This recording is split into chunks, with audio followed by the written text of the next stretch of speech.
हमारी संस्कृति, हमारे संस्कार सदा रहें हमारे साथ। सब्सक्राइब करें तिलक।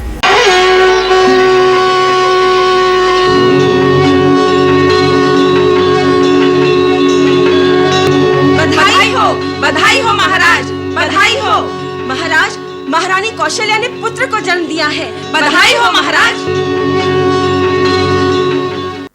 कौशल्या नंदन का नाम केवल 2 अक्षर का, किंतु इतना महान कि अनंत ब्रह्मांड उसमें समा जाए। अखिल विश्व को आनंद देने वाले सुखधाम का नाम राम।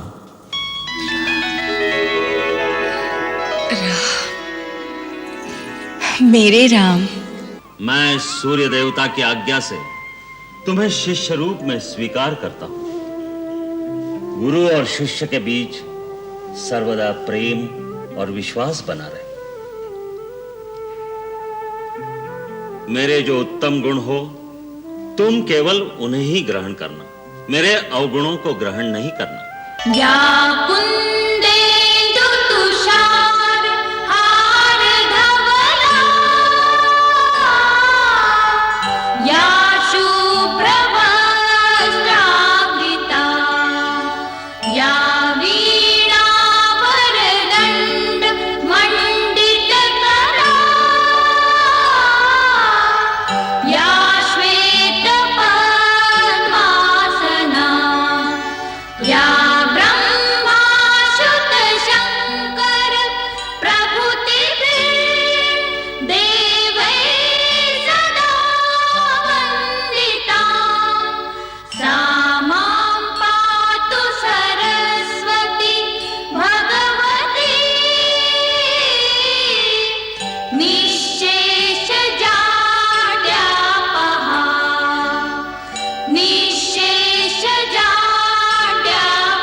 शेष महेश विधि आगम निगम पुराण, नेति नेति कही जा सुगुण, करही निरंतर गान। गोस्वामी तुलसीदास ने जब रामायण अपनी प्रादेशिक भाषा अवधी में लिखी तो उस पर बहुत विवाद हुआ, परंतु गोस्वामी जी ने अपना फैसला नहीं बदला, क्योंकि उन्हें इस बात का विश्वास था कि रामायण की कहानी आम इंसानों तक पहुंचनी चाहिए, ताकि उसमें जो कर्तव्य, त्याग और प्रेम के आदर्श दिखाए गए हैं, जो ह्यूमन बिहेवियर के आइडियल्स हैं, उनसे एक आम इंसान भी अपने जीवन का मार्गदर्शन पा सके, उसे जिंदगी का सही रास्ता मिल सके। रामायण एक धार्मिक ग्रंथ होने के अलावा एक सांस्कृतिक दस्तावेज है, एक ऐसा कल्चरल डॉक्यूमेंट है जो रंग, नस्ल, मुल्क और जाति की सीमाओं को पार करके आम इंसानों के दिलों पर इतना गहरा असर डालती है कि हर आदमी अपनी रोजमर्रा की जिंदगी में उसकी शिक्षा और तालीम से फायदा उठा सकता है। यही कारण है कि संसार की करीब करीब हर भाषा में इसका अनुवाद हो चुका है। जर्मनी, फ्रांस, इंग्लैंड, रूस, चीन, ईरान, थाईलैंड, इंडोनेशिया आदि देशों में रामायण को उतना ही आदर मिला है जितना भारत में। रूस में पिछले कई सालों से रामायण का नाटक स्टेज पर खेला जा रहा है। उधर इंडोनेशिया में रामायण वहां की लोक कथा, वहां के फोक आर्ट का एक इंपॉर्टेंट सब्जेक्ट है, बल्कि प्रमुख विषय है। उसका कारण है कि भारत ने दूसरों की धरती पर कब्जा करने के लिए कभी सेनाएं नहीं भेजी, फौजें नहीं भेजी। हमेशा भारत से गए शांति और दोस्ती के दूत, messengers of peace and love, जिन्होंने उनकी धरती पर नहीं, उनके दिलों पर कब्जा कर लिया। उन दूतों के साथ गई भारत के वीरों की कहानियां, उनके एपिक्स, रामायण जैसे महाकाव्य। उसका असर कितना गहरा था, इसका जिक्र करते हुए पंडित जवाहरलाल नेहरू ने अपनी पुस्तक में फ्रांस के एक हिस्टोरियन, एक इतिहासकार मिशेलेट के विचार इस प्रकार उद्धृत किए हैं। जिसे जीवन की अनुभूतियों की प्यास हो, वो इस महाकाव्य रूपी सरोवर के जल से अपनी प्यास बुझाए, जो सागर से भी विशाल है, जिसमें सूर्य का प्रकाश है, जिसमें एक निरंतर शांति, एक अनंत मिठास है। सबसे पहले महर्षि वाल्मीकि ने संस्कृत भाषा में रामायण की रचना की। उसके बाद जब संस्कृत बोलचाल की भाषा नहीं रही, तो कवियों और संतों ने इसे बार बार अपने अपने समय और अपने अपने प्रदेश की भाषा में लिखा। दक्षिण की भाषाओं में रंगनाथ रामायण तेलुगु में लिखी गई। उसी तरह महर्षि कंबर ने तमिल में, अलुत्तच्छन ने मलयालम में और नागचंद्र ने कन्नड़ में से लिखा। पूर्व में महाकवि कृत्तिवास ने इसे बंगला भाषा में लिखा और कृत्तिवासी रामायण उनके जीवन काल ही में घर घर में गाई जाने लगी। उसी प्रकार पश्चिमी तट के निकट महाराष्ट्र में संत एकनाथ ने यह गाथा बड़े भावपूर्ण अंदाज में गाई। रामायण की कहानी इंसान के दिल में इस विश्वास, इस यकीन, इस फेथ को मजबूत करती है कि जब कभी जुल्म की ताकतें यानी ऑटोक्रेटिक पावर्स मानवता और इंसानियत को अपने पैरों तले कुचलने की कोशिश करती है, तो उस वक्त दुनिया में कोई ऐसी ताकत, कोई ऐसी विभूति इंसान के रूप में आती है जो जुल्म की ताकतों और उनके हथियारों का मुकाबला केवल अपनी सच्चाई, आत्मविश्वास और प्यार की भावना से करता है। रामायण की परंपरागत कथा इस बात पर आधारित है कि एक समय जब आतताई शक्तियां रावण के रूप में प्रकट होती है, जो अपनी ताकत के नशे में चूर धरती को अपने पैरों तले रौंदता चला जा रहा है, उस समय धरती, ऋषि, मुनि और देवतागण भगवान विष्णु के पास मदद के लिए जाते हैं और वो उनके पुकार से द्रवित होकर उनकी सहायता का वचन देते हैं। इस कथा से एक इंसान में सच्चाई के रास्ते पर चलने की हिम्मत आती है, क्योंकि उसे विश्वास होता है कि आखिर में हमेशा सच्चाई की जीत होगी और सारे संसार में एक ही नारा गूंजता रहेगा, सत्यमेव जयते, सत्यमेव जयते, सत्यमेव जयते, सत्यमेव जयते। शान्ताकारं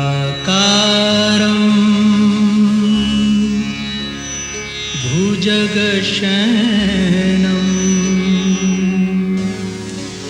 पद्मनाभं सुरेशं विश्वाधारं गगनसदृशं मेघवर्णं शुभांगम्।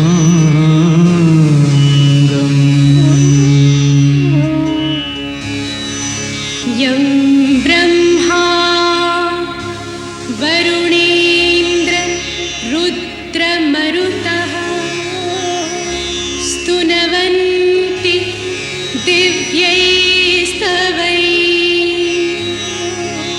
वेदैः साङ्गपदक्रमोऽपि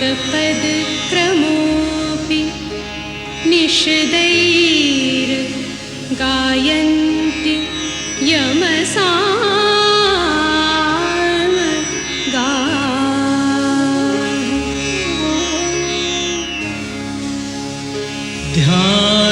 ध्यानावस्थित तद्गतेन मनसा पश्यन्ति यमयोगिनो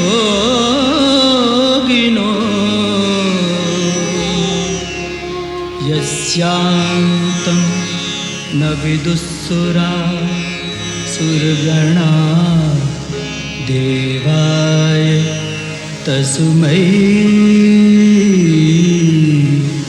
नमः।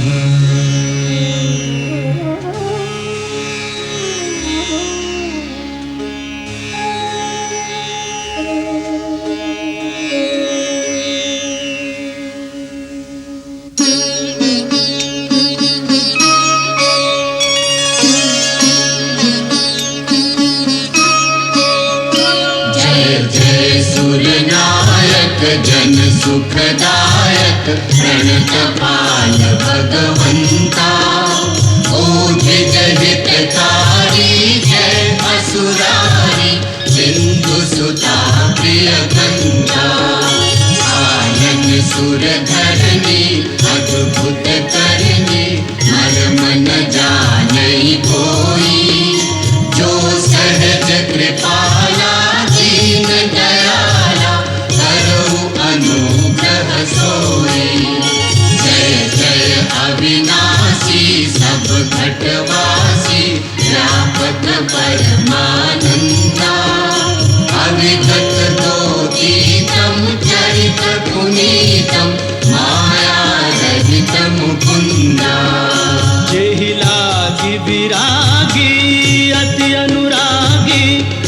व्यस्त मोह मुनि वृंदा, निसि बासर ध्यावहि गुण गण गावहि, जयति सच्चिदानंदा। जयति सच्चिदानंदा, जयति सच्चिदानंदा, जयति सच्चिदानंदा।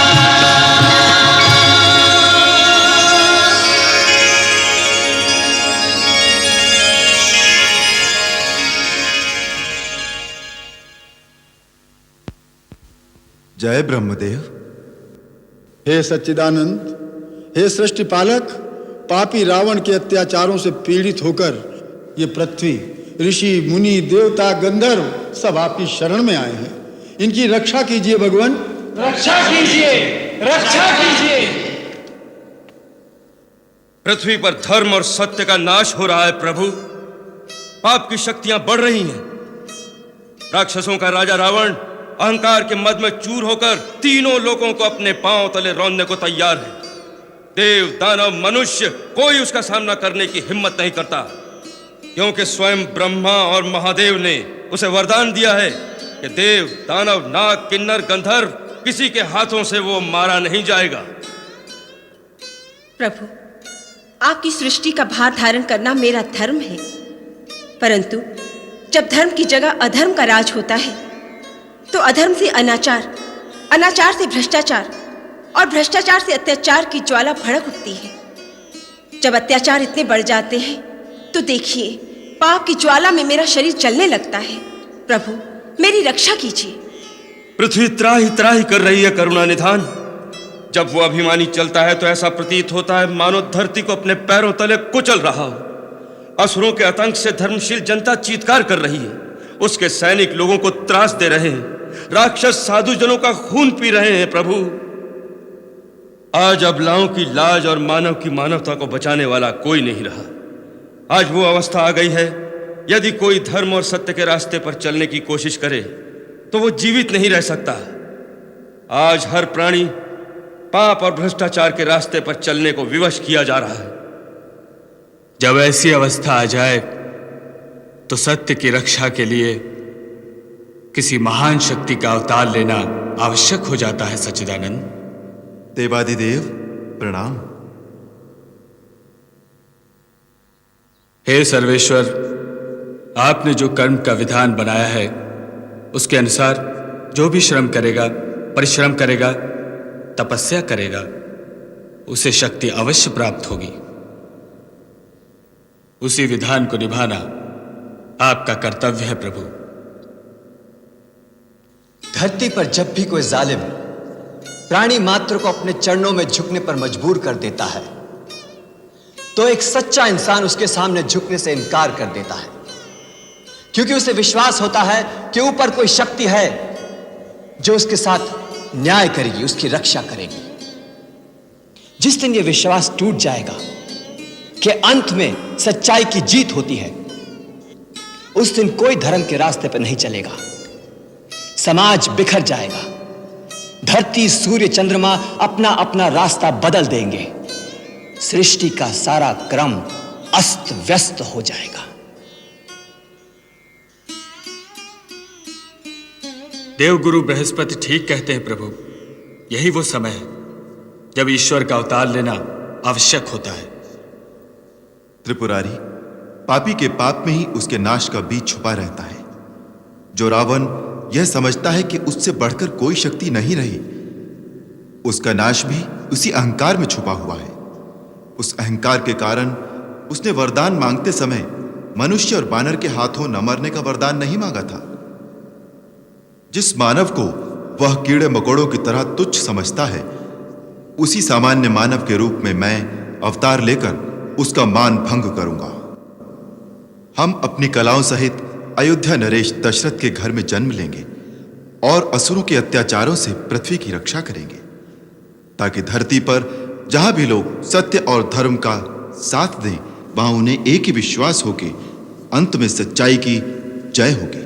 सारी सृष्टि में एक ही जय घोष गूंजेगा, सत्यमेव जयते सत्यमेव जयते सत्यमेव जयते सत्यमेव जयते सत्यमेव जयते सत्यमेव जयते सत्यमेव प्रसीद मम भास्कर दिवाकर नमस्तुभ्यं प्रभाकर नमोस्तुते।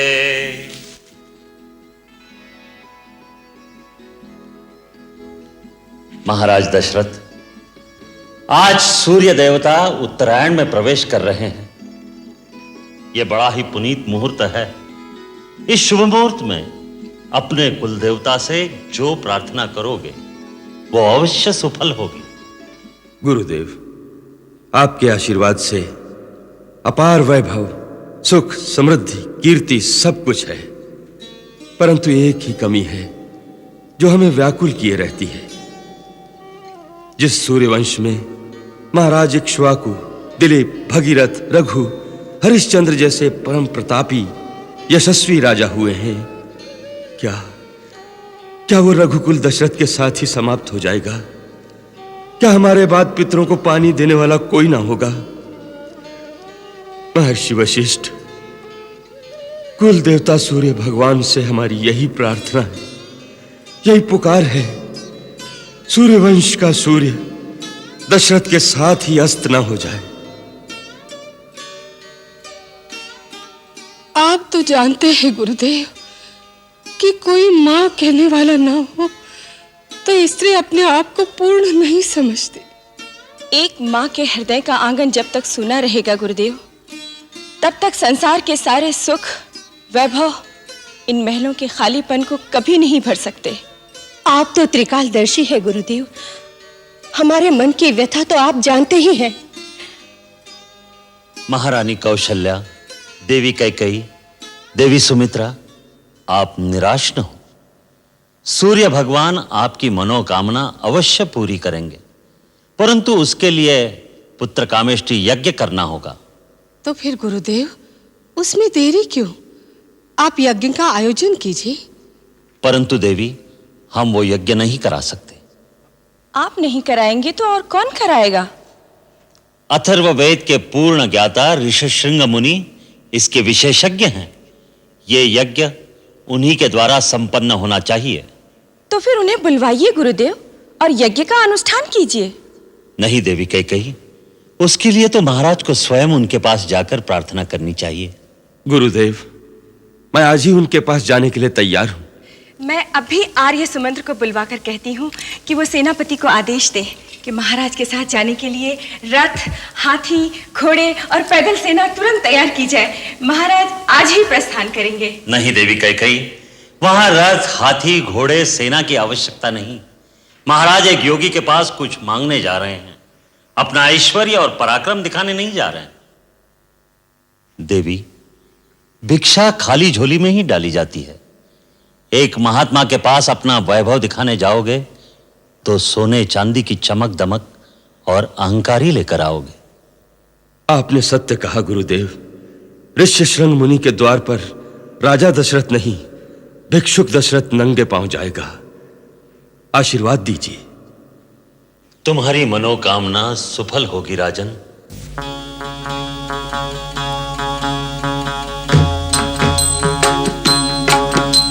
चला एक राजा जोगी को मनाने, चला एक राजा जोगी को मनाने।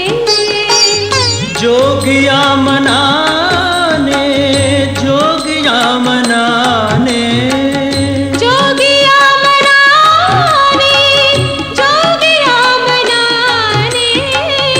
जोगी के चरणों में शीश नवाने, चला एक राजा जोगी को मनाने।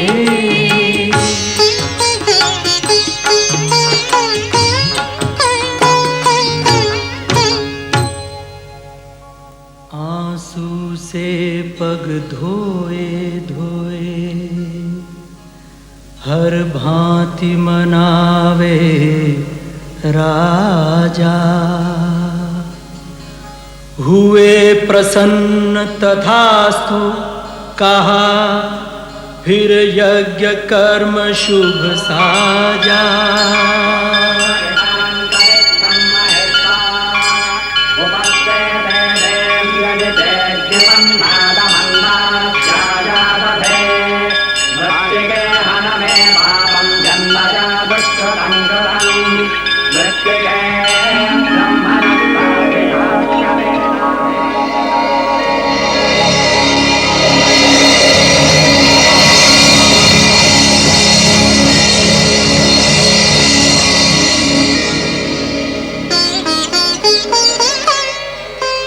अग्निदेव फिर प्रकट भये, एक पात्र खीर का लेकर, पूरन होगी इच्छा तेरी, कहा दशरथ को देकर।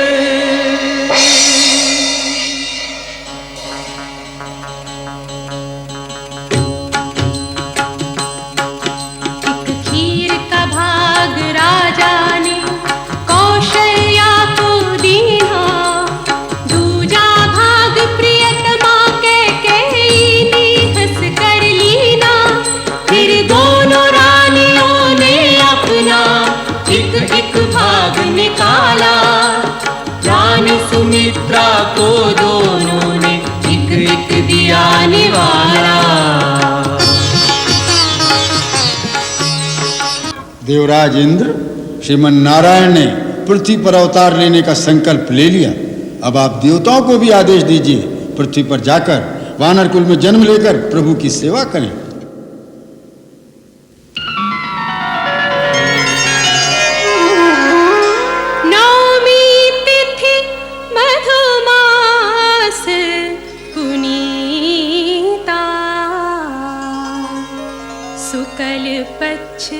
अभिजित हरि प्रीता,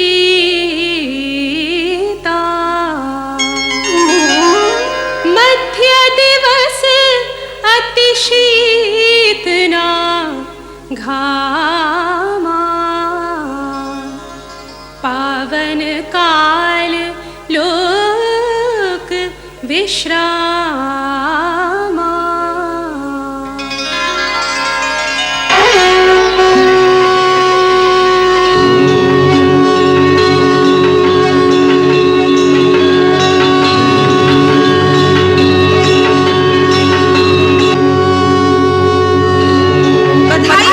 बधाई हो महाराज, बधाई हो महाराज।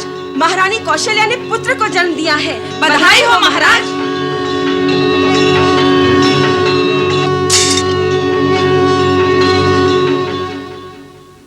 बधाई राजराजेश्वर, बधाई। कैकेयी मां बन गई। मेरी कैकेयी रानी ने पुत्र को जन्म दिया, वो मां बन गई, उसका मान बढ़ गया। जय जयकार। मंथरा रानी कैकेयी से हमारा अभिनंदन कहो। महाराज का जय जयकार। मेरी कैकेयी रानी का जय जयकार। मेरी कैकेयी रानी का जय जयकार हो। महाराज, देवी सुमित्रा को पुत्र हुआ। नहीं महाराज, एक नहीं दो पुत्र हुए। कृपा कृपा सूर्य भगवान।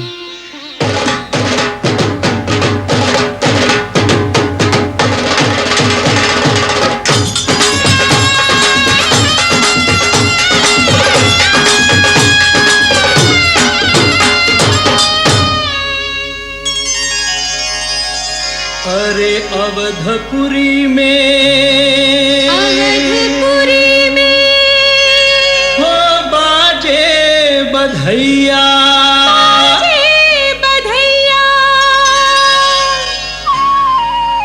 हो बाजे बाजे बाजे अवध बधैया, हो बाजे बाजे बाजे अवध बधैया, हो बाजे बाजे बाजे अवध बधैया, हो बाजे बाजे बाजे अवध बधैया।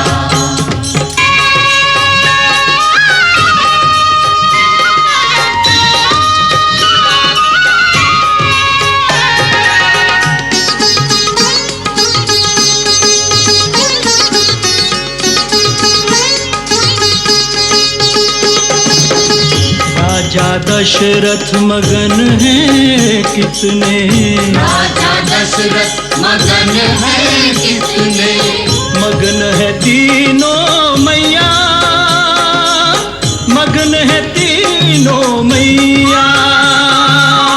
चार दिशा से फूल बरसते, चार दिशा से फूल बरसते, हंसते हैं चारों भैया।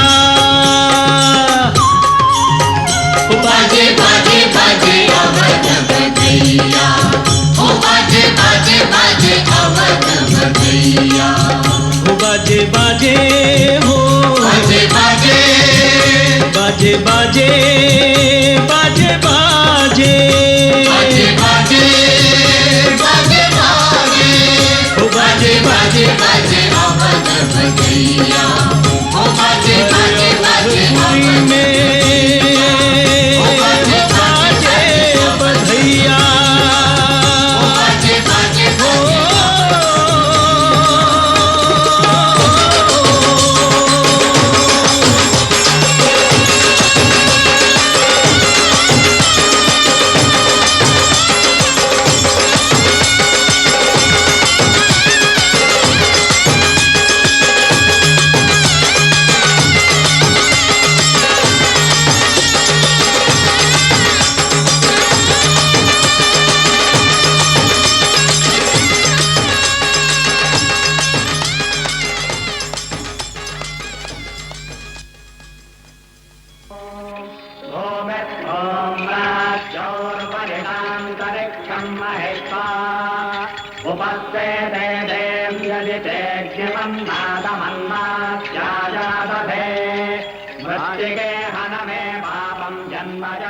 महाराज, अब हम चारों कुमारों का नामकरण करते हैं।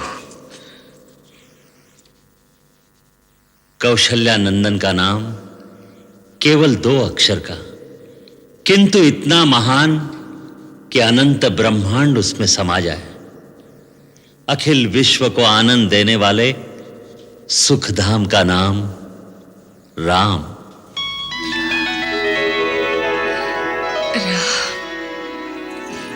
मेरे राम। और कैकेयी के इस लल्ला का नाम क्या होगा? त्यागमूर्ति, धर्म स्वरूप, जगत का भरण पोषण करने वाला कैकेयी कुमार विश्व में भरत के नाम से विख्यात होगा।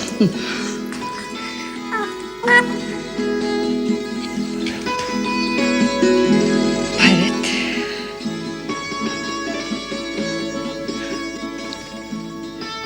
गुरुदेव, सुमित्रा बहन के आंख के तारों का और इन दोनों राजदुलारों का क्या नाम होगा? हम इन्हें क्या कहकर पुकारेंगे? ये समस्त लक्षणों से युक्त है। इसका नाम लक्ष्मण, और ये छोटे कुमार। छोटे हैं पर इनके नाम से शत्रु दहल उठेंगे, सो इनका नाम शत्रुघ्न होगा। शत्रुघ्न,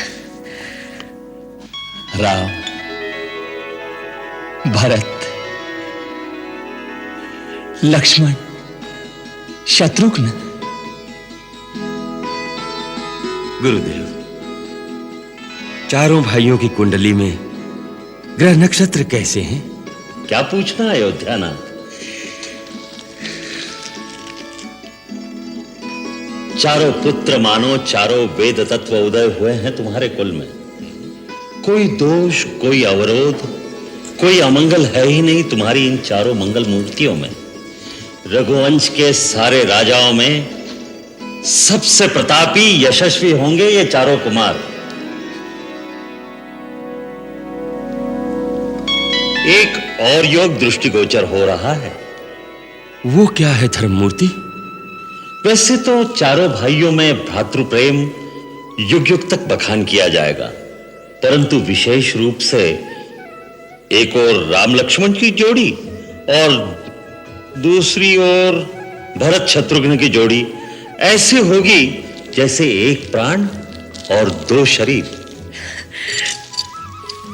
धन्य भाग मेरे दोनों बेटों के अपने बड़े भाइयों की छाया बनकर उनकी सेवा करेंगे। ठुमक चलत रामचंद्र बाजत पैंजनिया, ठुमक चलत रामचंद्र। वाह सच्चिदानंद वाह, क्या लीला हो रही है। जय हो प्रभु, जय हो। एक किसकी जय जयकार हो रही है नाथ? एक ही तो है हमारे आराध्य श्री राम। वाह, बड़ा मधुर संबंध है आप दोनों का। वो आपकी पूजा करे और आप उनकी। जरा हमें तो कराइए उनके दर्शन। ये कैसी लीला हो रही है। लो देख लो, तुम्हें यहीं दर्शन करा देते हैं।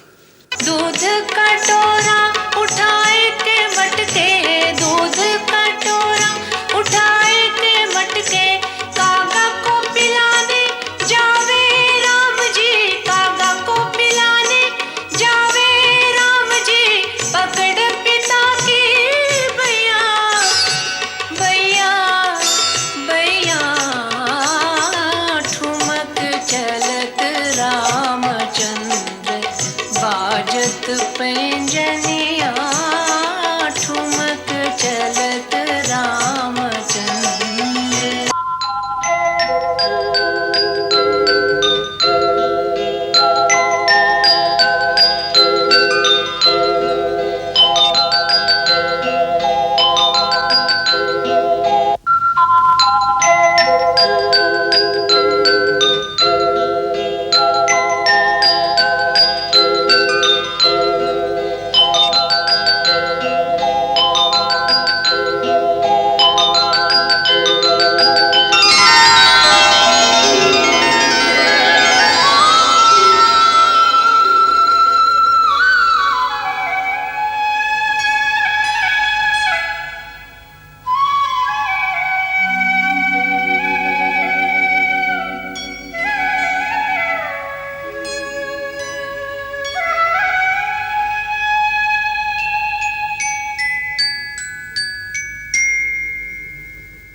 जागो नैनों के तारे, ललना जागो प्राणों के प्यारे, ललना जागो अवध दुलारे, ललना जागो जागो राज दुलारे, जागो नैनों के तारे, ललना जागो अवध दुलारे, ललना जागो जागो राज दुलारे।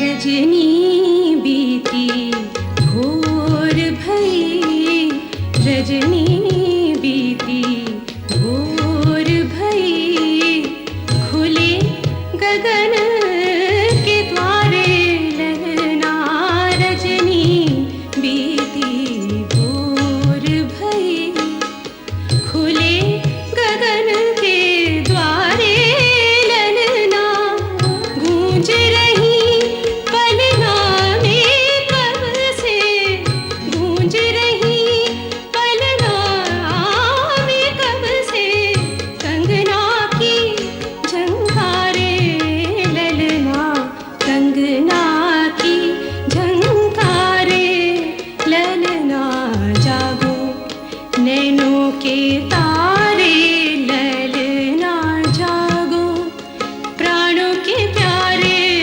ललना जागो जागो राज दुलारे।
सवेरे सवेरे धनुष से क्या काम?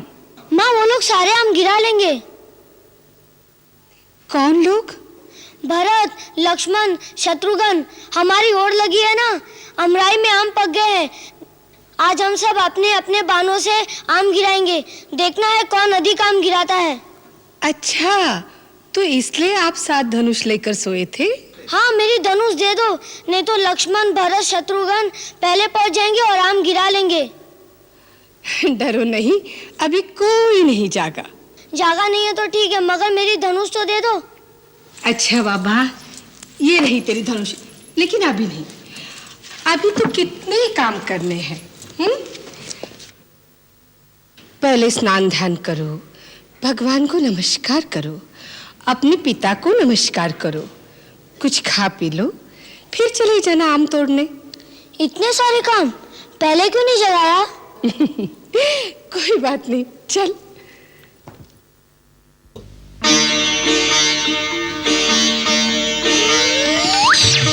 देखो मेरा आम गिर गया। देखो ये राम भैया के आम है।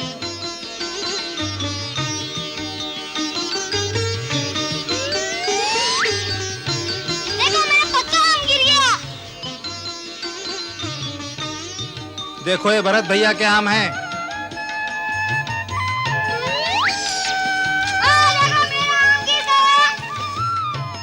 ये लक्ष्मण भैया के आम गिरे।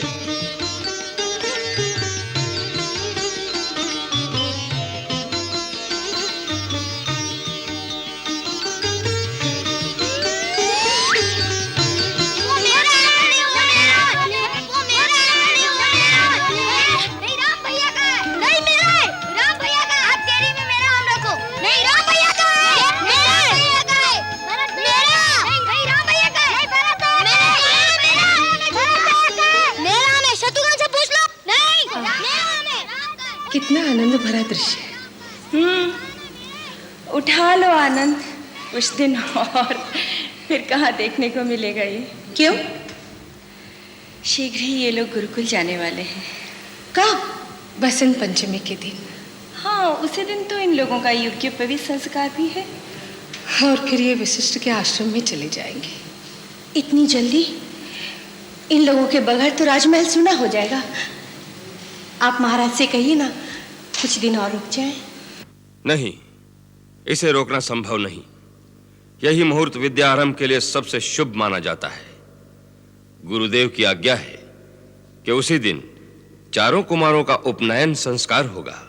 हमारा क्या होगा? यज्ञोपवीत संस्कार होगा। यज्ञोपवीत संस्कार? हाँ, तुम्हारे मुंडन होंगे, फिर यज्ञोपवीत धारण करके चारों भाई ब्रह्मचर्य व्रत लोगे, फिर ब्रह्मचारी बनकर हमसे भिक्षा मांगोगे। आप हमें भिक्षा देंगे? हाँ। मुझे अधिक देना बड़ी माँ। लक्ष्मण भैया ने मेरा धनुष तोड़ डाला और आम भी छीन लिए। हम तुम्हें लक्ष्मण भैया से दुगने आम देंगे, लेकिन गुरुकुल जाकर इस तरह से आपस में लड़ना नहीं। गुरुकुल? गुरुकुल में क्यों जाना होगा? शिक्षा प्राप्त करने के लिए। और देखो, गुरु आश्रम के नियम बहुत कठिन हैं। वहां राजकुमार और सर्वसाधारण में कोई भेदभाव नहीं होगा। सब समान रूप में विद्यार्थी होंगे। ब्रह्मचर्य व्रत लेने के बाद पलंग पर सोना वर्जित है। भूमि पर सोना होगा। नंगे पांव चलना होगा। धूप बरसात में छाता नहीं मिलेगा। सदा गुरु की सेवा करना। गुरु की सेवा कैसी करनी होगी? गुरु के सोने के बाद सोना, जागने से पहले जागना, गुरु आश्रम की शुद्धि और सफाई का पूरा ध्यान रखना, यज्ञ हवन करने के लिए वन से समिधा लाना, अपने और गुरु के निर्वाह के लिए भिक्षा लाना। मैं तो बड़ी माँ से भिक्षा लेके जाऊंगा। अपने सगे संबंधियों के पास भिक्षा लेने नहीं जा सकते, ये वर्जित है। क्यों? इस नियम की क्या आवश्यकता है? बहुत महत्व है इस नियम का। धनी परिवारों के बालक बिना परिश्रम अपने घरों से अच्छी वस्तुएं लेकर आ जाएंगे, तो निर्धन बालकों में हीन भावना पैदा हो जाएगी। तो फिर सब बच्चों के अंदर समानता की भावना कैसे रहेगी? विद्यादान की जिम्मेदारी सारे समाज की है, किसी एक घर की नहीं, इसी भावना से गुरु आश्रम में भिक्षा का सिद्धांत बनाया गया है। गुरुकुल में हमें क्या क्या शिक्षा मिलेगी? वेद, वेदांग, स्मृति, उपनिषद, खगोल, ज्योतिष, गणित, संगीत, राजनीति, धर्मनीति। बस बस, आप इतना बता दीजिए कि वहाँ माँ की लोरी सुनने को मिलेगी कि नहीं। मुझे तो लोरी सुने बिना नींद ही नहीं आती।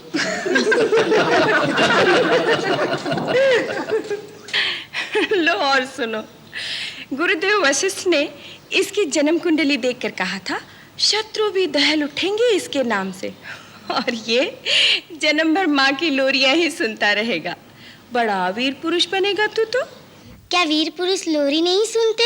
हाँ, सुनते क्यों नहीं, पर वहाँ मैं तुझे लोरी सुनाऊंगा।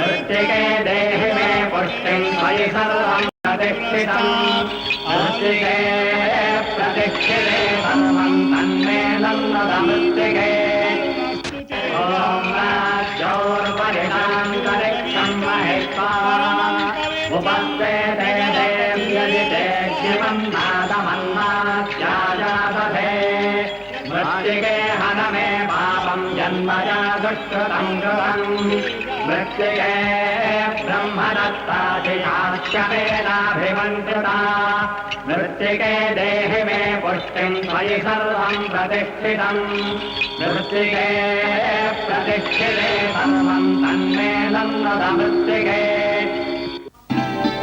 ब्रह्मचारी राम, भरत, लक्ष्मण, शत्रुघ्न, तुम किसके ब्रह्मचारी हो? आपके गुरुदेव।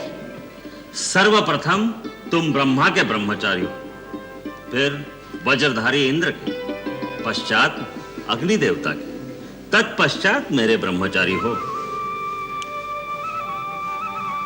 अब मैं सूर्य देवता की आज्ञा से तुम्हें शिष्य रूप में स्वीकार करता हूं। गुरु और शिष्य के बीच सर्वदा प्रेम और विश्वास बना रहे। मेरे जो उत्तम गुण हो तुम केवल उन्हें ही ग्रहण करना, मेरे अवगुणों को ग्रहण नहीं करना। अब मेरा पहला उपदेश ग्रहण करो। सत्यम वद, धर्मम चर, मातृदेवो भव, पितृदेवो भव, आचार्य देवो भव। अब चारों मेरे साथ मूल मंत्र का उच्चारण करो। ओम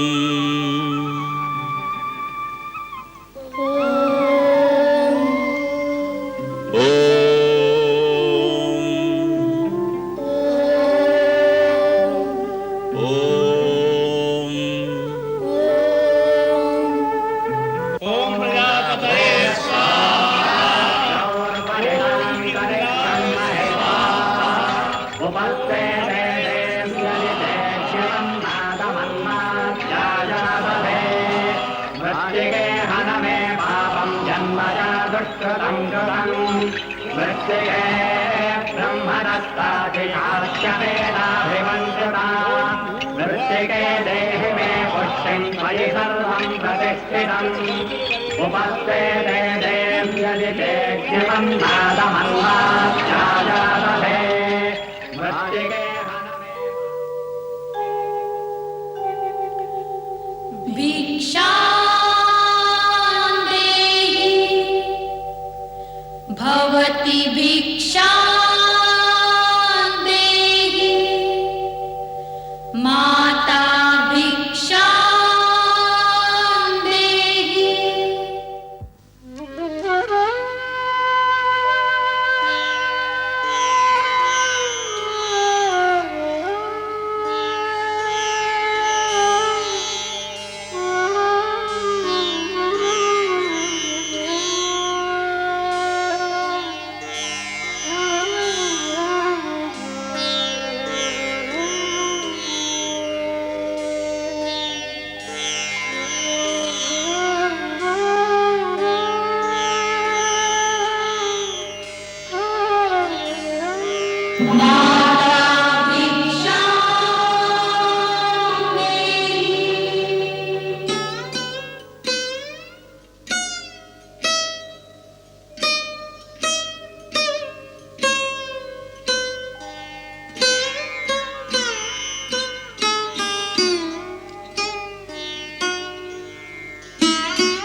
भिक्षा लेकर ब्रह्मचारी किसी के घर नहीं रुकते।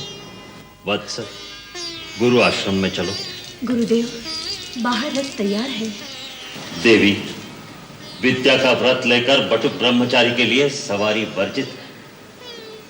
कल्याणमस्तु। चलो।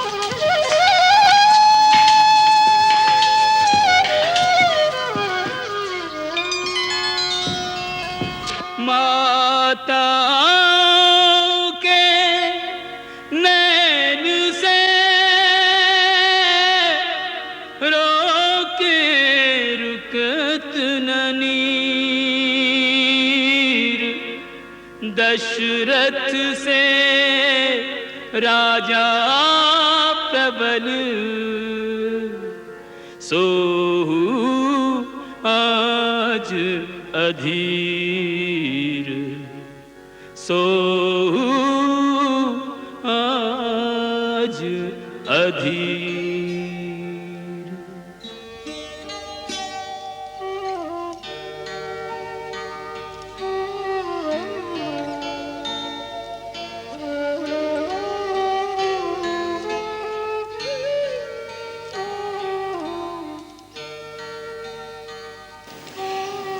कुछ खा तो लीजिए।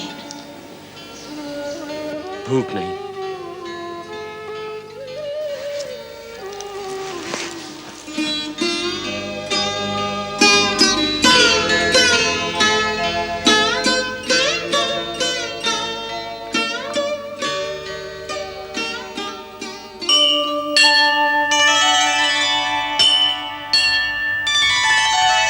या कुंदेन्दु तुषार हार धवला, या शुभ्रवस्त्रावृता, या वीणावरदण्ड मण्डितकरा, या श्वेतपद्मासना, या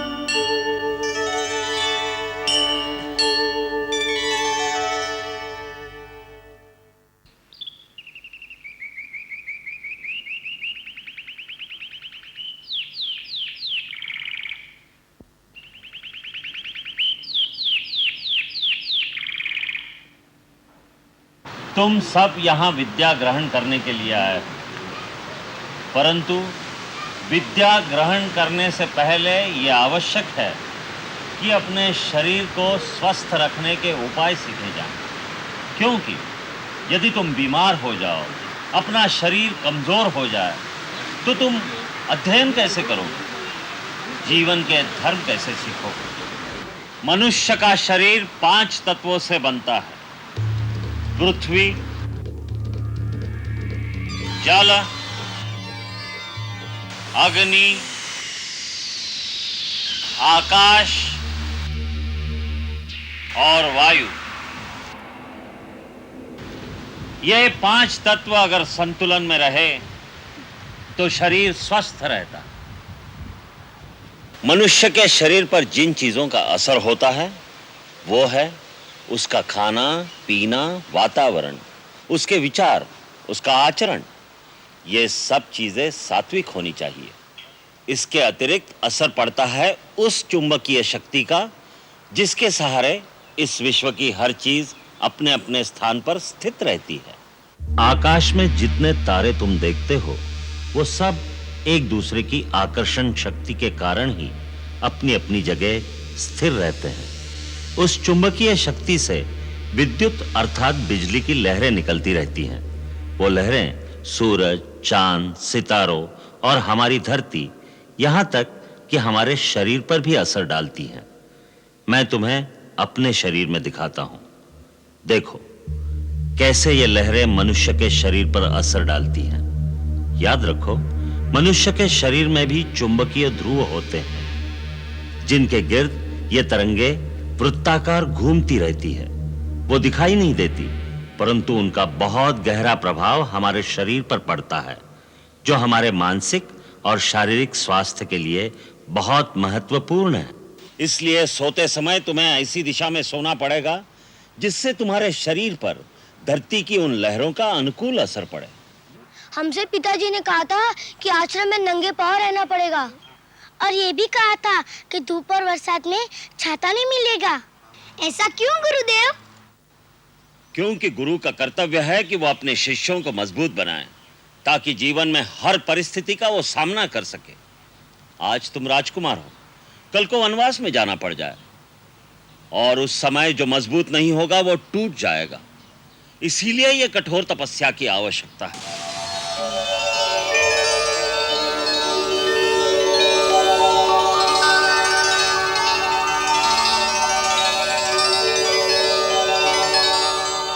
रहने दो, यहाँ झाड़ू मैं स्वयं दे दूंगी। श्वेता, झाड़ू ले लो इन सबसे। नहीं, हमको तो ये झाड़ू देना है, ये गुरुदेव की आज्ञा है गुरु माता। गुरुदेव की आज्ञा है तो गुरुदेव के आश्रम में जाकर झाड़ू देना। ये माता का आश्रम, ये काम की नहीं विश्राम की जगह है। अच्छा, तुम सब लोग थक गए होगे, अब यहाँ बैठो, मैं तुम लोगों के लिए दूध लेकर आती हूँ। हम दूध नहीं पी सकते, बहुत काम है गुरु माता। अच्छा, क्या क्या काम है? कबूतरों को दाना डालना है। हाँ, और एक खरगोश के पैर में चोट लग गई है, उसे आचार्य के पास लेकर जाना है और औषधि लगाना है। अच्छा अच्छा। और वो बचवा है ना कालू, वह हिरनी को बहुत तंग करता है, घास भी नहीं खाने देता, उसे भी गौशाला में बंद कर के रखना है। अच्छा अच्छा, तब तो बहुत सारे काम करने हैं तुम लोगों को। अच्छा, ये तो बताओ, तुम लोगों को अपनी अयोध्या याद आती है? हाँ, बहुत याद आती है, रात को नींद ही नहीं आती। तो तुम्हें नींद नहीं आती? तो अच्छा ऐसा करो, रात को तुम मेरे पास सोया करो। नहीं, मैं आपके पास नहीं सोया करूंगा, आप मुझे लोरी नहीं सुनाएंगे। तो वहाँ ब्रह्मचारियों के बीच में कौन लोरी सुनाता होगा? राम भैया बहुत अच्छी लोरी सुनाते हैं, बिल्कुल माँ की तरह।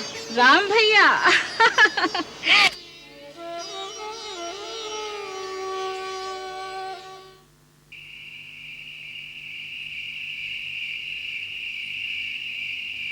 राम भैया लोरी सुनाओ ना। ठहरो, पहले भरत भैया के हाथ में पट्टी बांधो, फिर लोरी सुनाऊंगा।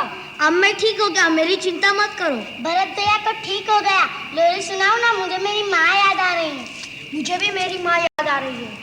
हाँ राम भैया, मुझे भी मेरी माँ याद आ रही है। मुझे भी मेरी माँ याद आ रही है। हाँ राम भैया, सबको माँ याद आ रही है, लोरी सुनाओ ना। अच्छा अच्छा, मैं लोरी सुनाता हूँ।